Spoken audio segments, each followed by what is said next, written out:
Good for you. You picked a great day to join In the Trenches with Dave Lapham, brought to you by First Star Logistics. As always, operating from the outstanding First Star Logistics studios. And we have an outstanding guest for you. And I know you like what this gentleman has to say. And he says it well. And that is backup quarterback Jake Browning, who really, I think, has shown that he's more than a backup quarterback.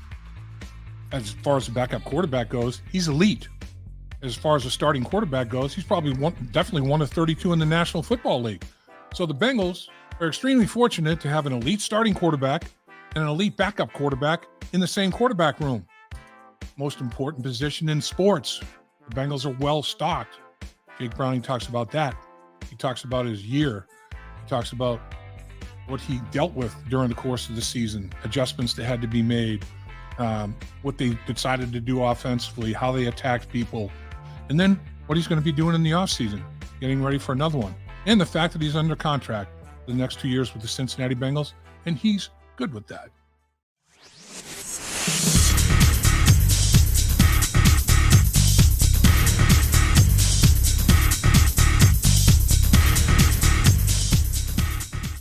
Boy, did you make a great decision today, joining us in the trenches with Dave Lapham, brought to you by First Star Logistics. As always, coming to you from the outstanding studios provided by First Star Logistics, because we have the man, Jake Browning.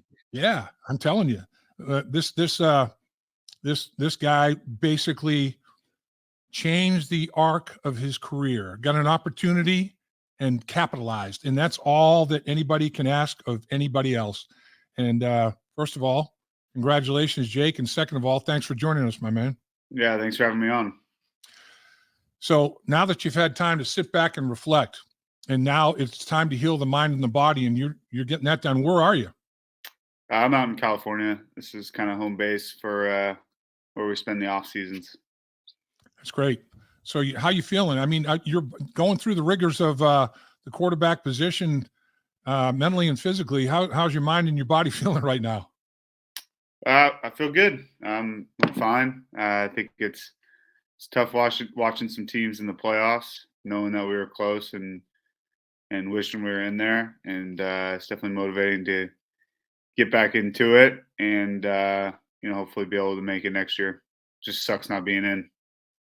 Man, it's so close, and I know it's the Kansas City, Buffalo, and Cincinnati triangle. It's like the Bengals going to be right back in that triangle, right back in that mix next season. And I know it is disappointing, but man, you had a 9-8 finish, winning record. You're 1-0 in the year of 2024. 16 teams are 0-1. 16 teams are 1-0. So you guys already have a winning record starting out in 2024. Even the Super Bowl loser, that last game, they're a loser, man. It's like that's a nice way to spin the stats. Yeah, I mean, it's like I remember as a player, it made a big difference to me how mentally I went into the offseason. Man, if you lose a game and then you go into the offseason as opposed to, hey, you win a game on an uptick, you go into the offseason, there's a little bit of juice there. Yeah, for sure. I think anytime you can go on the field, you want to win. It was obviously kind of a weird game to be a part of, where they knew they were going, and we obviously knew we weren't. But it was still good to finish strong. And I think, yeah, what you said is true. It's always good to end with a win. You wish you were ending with a win in the Super Bowl, but with the way it was and how everything was set up going into the last game, it was good to get a win. So now that you've had time to, really sit back and reflect a little bit, and I know you as a guy that you probably watched everything again multiple times, and what do you think? How do you evaluate yourself? How do you feel you did in that 7-game stretch when you won 4 of those bad boys? Yeah, so one thing that may be a surprise, but I usually take like at least 10 days after the season. Like I've watched the Cleveland game just to kind of put that to bed, but I'll take a little bit of time. I think right after the season, you still got an emotional attachment to it of how it went, and then a little bit of a bias on, you still remember how you felt in each one of those moments. And so I've always found that taking a little bit of time right after the season, usually about 10 days, to not watch anything on yourself you're going to take a decent amount of time off from throwing anyways. Yep. So I haven't watched all of my cut-ups. I got them made. They're sitting on my iPad, but I probably won't watch them until probably another probably till Monday, maybe this weekend. But I just think it gives you the best chance to just look at it with fresh eyes and kind of assess without the bias or, like I said, just remembering how you felt in each play or what coaches said or what the situation was, and just being able to look at it like, okay, what do I need to get better at? And I think the least amount of emotion attached to it, the better, and will give you the best chance to really dial in on, okay, here's what I need to do better. What do you think you did best, Jake? I mean, if you had to self-evaluate, and I know again, like you're just saying, you haven't looked at the tape and all that again, but your knee jerk, your gut reaction after the season ended, when you had a little bit of time to sit back and think, what do you think you did best? I thought it was really accurate in games. I've always been pretty accurate, but you never know until you're live in an actual game, and especially some games with some meaning for both teams involved. I mean, a lot of those games I've never played in the playoffs, but they felt like they had a playoff environment around them and a Yeah. lot of playoff implications where teams are fighting to stay alive. So it was good that when everything got amped up, I stayed accurate. Um, I think that was really the main thing. There's a lot that goes into that where you can get into some fundamental stuff, footwork, playing on time, playing in rhythm, uh, having good anticipation on throws. Um, I think that was kind of the main thing that I think stood out as far as just fundamentals and all that is just remaining accurate and playing on time. And I think to judge a quarterback is how many times do they deliver the ball on time accurately to the person it's supposed to go to. And I felt like I did that at a high percentage. Obviously, needs to be higher, uh, and I'll continue to work on some of that stuff. But I think that's kind of the main takeaway without really watching it a ton is that I was able to play accurate. So here's looking at numbers. You had enough attempts to qualify, to get into the numbers for a season.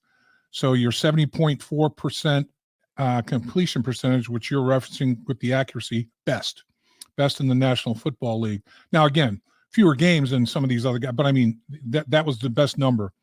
7.97 per yards per pass attempt, top five, fifth best, almost 8 yards per throw, which is phenomenal. 98.4 quarterback rating, seventh in the National Football League. I mean, you must have been seeing the field pretty darn well. Was that something you felt good about? Did you see the field like you wanted to? Yeah, I think I can. I'm still, like I said, I'm still so close to the season where I remember all the ones where I didn't, where I wish I would have seen it better, or throws maybe that I missed that I wish I would have made. Um, and it's just I got to get over the fact we're on the playoffs. It's something I'm hung up on, and just has like a negative feeling about the whole season, and just I think I got to mentally get over that somehow. But it's just very frustrating, and so you go through that, like all those stats. Yeah, those are great, but I'd rather give up a lot of those to just be even 0-1 in the playoffs or just get a crack at it. So that's kind of the hang up on that. Right. And got to get over that and move on. But it's tough when you spend the whole weekend just watching teams play. Man, we're so close to that and we didn't get it done. And so there's a lot of good, but you just remember it just has a bad taste in your mouth. I mean, it's so razor thin, making the playoffs and not making the playoffs. And the thing is, this football team is playoff caliber, playoff worthy. And Yeah. honestly, as you look at it, it's like, God, we could have given them a better game than that. Geez, we're more competitive than those dudes that made, I know what that's like as a former player, and that can get in your craw, but it just tells me how competitive you are. And I love that about you, man. I mean, you are a competitor. Yeah.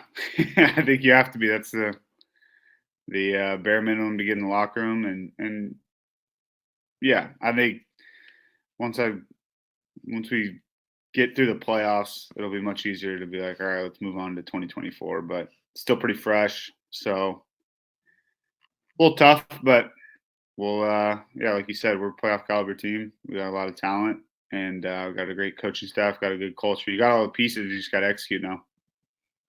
Your situation now. You're in the off season mode. You're in California. What's your off season look like? You're going to report back here, obviously, for OTAs. But what do? You mentioned you take 10 days, couple of weeks before you start really going back and redigesting what went on, so you can you can start making necessary adjustments, improvements, or build on the good and turn the bat around, or whatever the case may be. How does your off season unfold up to the OTAs, Jake?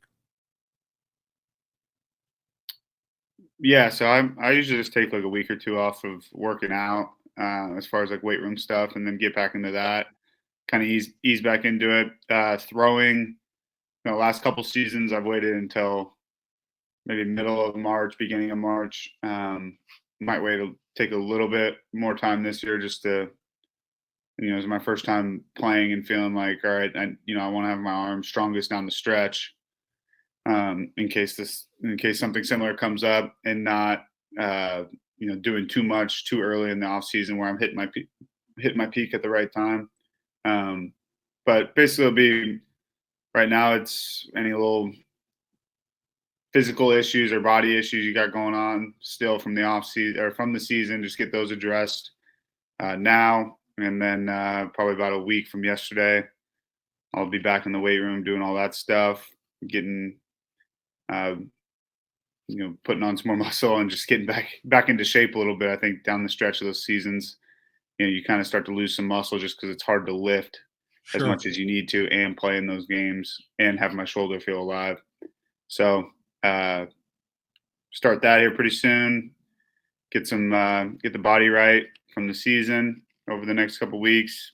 Hit the ground running with throwing probably beginning of April, and then be back at OTAs, and then that's kind of the starting point for our season. And then once we're done with that, summer is where you really hit the ground running and run that sprint basically up through summer, getting ready for camp.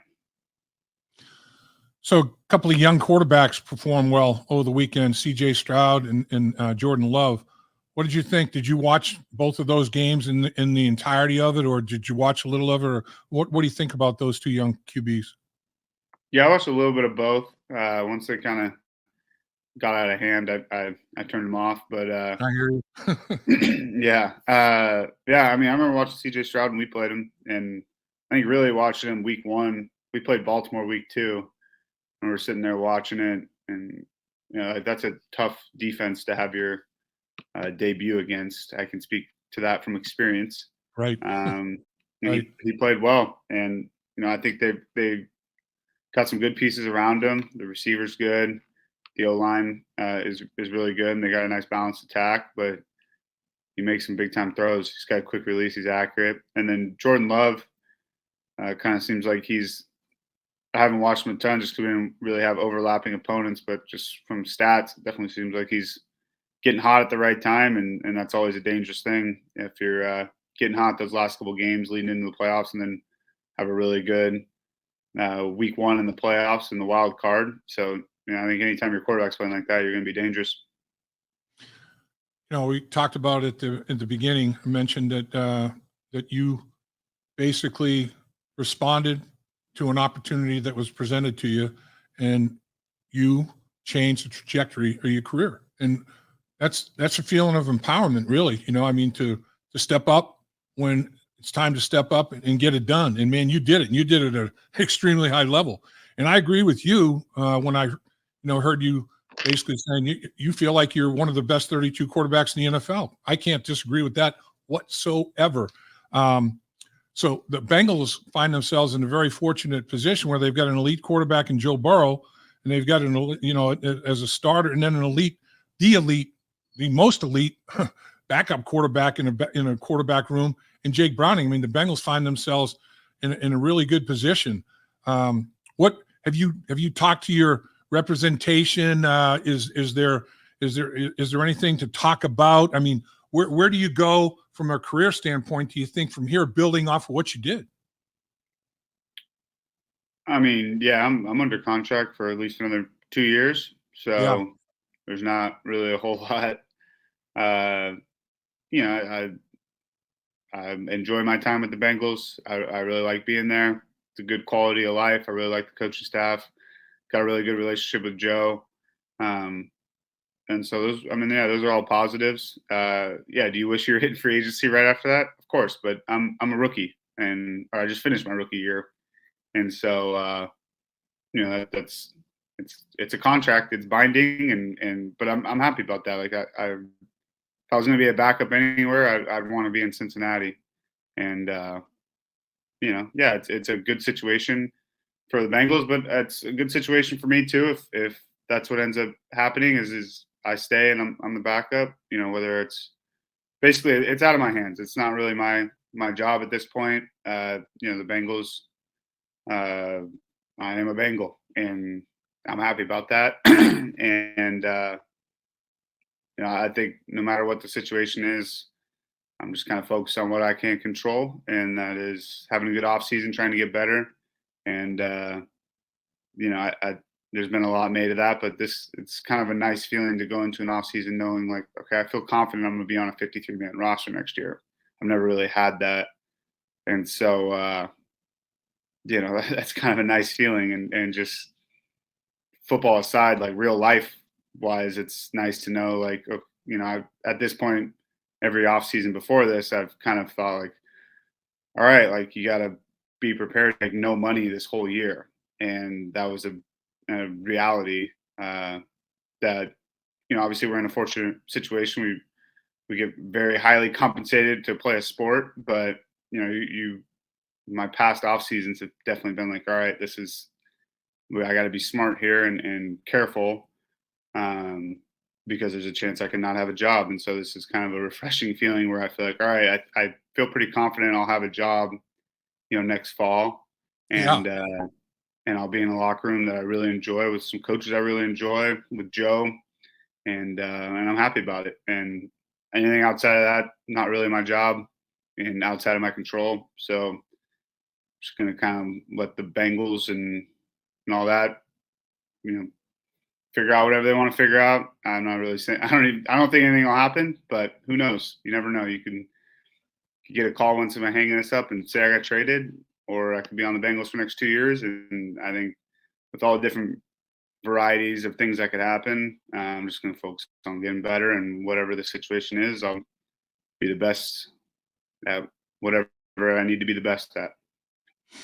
The life of a backup quarterback, at any point, the starter can go down to injury and boom, you're in the game. And that's what happened in Baltimore. You don't really have time to think too much. I mean, it's like all you got to do is think, how am I going to execute the game plan here? And in my mind, when I heard what you said to the coaches, when they're like, all right, what do you like? What should we do? You're like, just call the game like you call it with Joe. I know the game plan. I understand the offense. I know what's going on. To me, that was like, if I'm a lineman and hearing that or hearing about it or whatever, I'm like, it's my guy. I'm all in with Jake Browning. Here we go. And you performed more than admirably against a tough defense in a tough environment. So once that was under your belt, then you get your next start. What was going through your mind in terms of trying to take advantage of your opportunity to the fullest? Or did you even think about that? It's just, all right, let's get to this game plan and let's get going. Yeah, I think it's the latter. I think once you start thinking of, oh, this is such a big opportunity and I need to do this or do that, like really at the end of the day, you just need to find completions and you need to know the game plan. You got to go through your reads the right way, and just especially with the guys that I was throwing the ball to, I just needed to find completions and wasn't going to go wrong doing that. And so I didn't want to make more out of a situation or put any more pressure on myself. I think that's how people start to try and play hero ball a little bit. And it's just play on time, play accurate, and get the ball to where it's supposed to go, and just keep taking completions. As you guys went through the 7-game stretch together with the coaches and yourself, how much did the offense evolve, or were there core plays that you felt good about both ways as a player and as a coaching staff, back and forth communication that you kind of stayed with and maybe tweaked it, different formations, motions, window dressing, whatever? Or was there some sort of an evolution? I mean, I like going under center doing play action stuff. I like getting outside the pocket a little bit, and so I think those were kind of the main two main things. And I just like going through progressions. I can get to number 4 and 5 in a progression pretty quickly, and if it times up well with my eyes and my eye progressions, that's always kind of been a strength of mine. So, I mean, those are kind of the 3 main things. But yeah, I think third down is always going to be the same. It's always going to be pretty game planned around trying to beat whatever third down defense we're going against. But first and second down, I like getting under center a little bit more, and I like play action and running nakeds a little bit. So I think we probably called a little bit more of those than when Joe was in. But I think that's more of a coach's question. That was kind of my input, and then whatever they did with that, I just kind of had some faith in the fact that they know what they're doing and they'll call the right plays and figure all that out. Right. Your ability to see the field and to go to your progressions in a very timely fashion. I mean, is it something that you either have it or you don't as a quarterback, or is it something that can be improved on and developed? Because I've seen, quarterbacks that have it, they just have it. And then I've seen quarterbacks that don't, and they never really, got to that level that you're talking about. Is it something that can be worked on and get to an elite level, or is it something that, God gave you an ability to do that kind of thing? I mean, I think it's a reps thing. It's definitely easier to improve with reps. I got a lot of reps in high school of going through a bunch of progressions. That was basically our whole offense was just going through progressions quickly and getting the ball out. And I've been fortunate enough to play a lot of football. But I don't know. In the last 4 or 5 years, I don't really believe that there's anything you can't get better at. You could turn on a cut up of me playing terribly where it looks like this guy does not have it at all. I think back to the 2021 preseason, my last preseason in Minnesota. I had really good practices, but what I put on tape in the preseason, it would look like I don't have it. And so there's always reasons for that. Like for me, I hadn't played any real live football in basically 2 or 3 years. And so there's a feel involved with it. Reps help that. But I think really anything you can improve on, you just got to find the best way to do it. And you got to be working on the actual reason that you're not able to do it. So if for me, if it was just getting back in the rhythm and the reps, and I've shown that I can do it before, then, I don't want to overthink it and go changing a bunch of different things. I just want to get more reps and get more feel. And I think once I came to Cincinnati, I remember Zach saying that to me. He's like, yeah, you just need reps. You just need some reps to go through it. And you just need to, continue to play fast no matter who's at receiver. And, it'll come along nicely. And so it was nice to have a coach say that. But I also kind of knew that in the back of my head, too. Like, I've done it before. Wasn't playing up to my standard at one point in my preseason career. And then, but didn't overthink it and just tried to get as many reps as possible, whether that's watching Joe go through it or me and scout team or whatever, just trying to make the most out of those. It's remarkable. Everybody has a stinker. And no matter what sport you're playing, no matter what position you're playing. I mean, Dak Prescott said, I didn't play well in that last playoff game. I mean, other quarterbacks didn't play well in that one playoff game after having great years. I mean, it happens. Thing, though, that you like as a teammate, I know if I'm in the huddle and I'm looking at the quarterback's eyes and he's calling plays and everything, I'm thinking, you know what, this dude, man, he's like this. There may be a blip, but he is so – and the graph's going up. He's never like here and here. Who the hell are we going to get this week? It's not like up and down, up and down. The graph is steady, eddy, up, maybe down slight, up again. It's like that, to me, is a comfort to your teammates. And I think that's what you gave them. Everybody that I talk to, it's like, man, Jake, I know exactly what I'm going to get with Jake, man. And that is huge, huge. Yeah. I think the main thing for quarterbacks, too, is you never want to give the feeling to team or anything that you're out of it. So, even when we come out of half at Pittsburgh and I've already thrown 2 picks at that point, I'm having a rough day. And then we throw the long one to T, and everyone on our sideline fully believes, like, hey, we're rolling. And obviously we didn't. We ended up losing. It didn't go our way, but just continue to show fight. I think goes a long way. And like you said, I don't know how quarterbacks survive and play well when they're not like that. I mean, there's so much you have to focus on, and you got to be pretty locked into a bunch of different things, and there's a ton of noise going on around you. I don't really know how people operate if they're not like that. So if anything, that's more impressive to me, is if you are riding the emotional roller coaster as a quarterback and you play well consistently, and that's incredible to me. I know respect of teammates is always big to any professional athlete. And man, I can tell you that you've got the respect of that locker room now. You did anyway. I'm not saying you didn't, because of everything you were doing to get yourself ready for that opportunity. Everybody respected the hell out of that. But then you go out there and play the level you played at.